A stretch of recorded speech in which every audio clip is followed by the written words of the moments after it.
Welcome to the Genius Factory. Enjoy the video.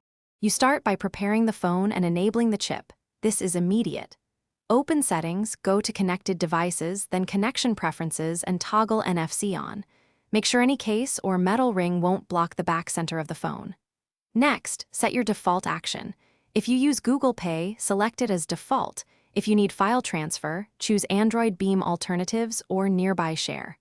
Once done, place the target NFC tag or card near the top center back of the device and watch for the prompt. Now you perform the core interactions and understand why each step matters. For payments, wake the phone and hold the back center over the terminal. The secure element uses NFC to exchange tokenized data, so keep the screen unlocked and confirm with biometrics if prompted.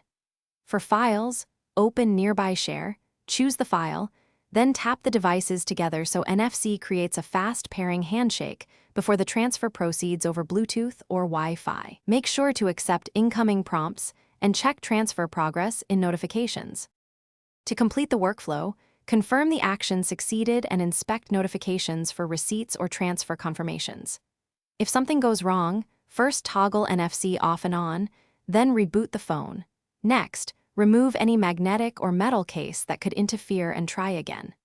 Make sure the receiving device or terminal supports NFC and that your app has necessary permissions. One key troubleshooting tip: clear Google Play Services cache and confirm Google Pay has the secure element enabled.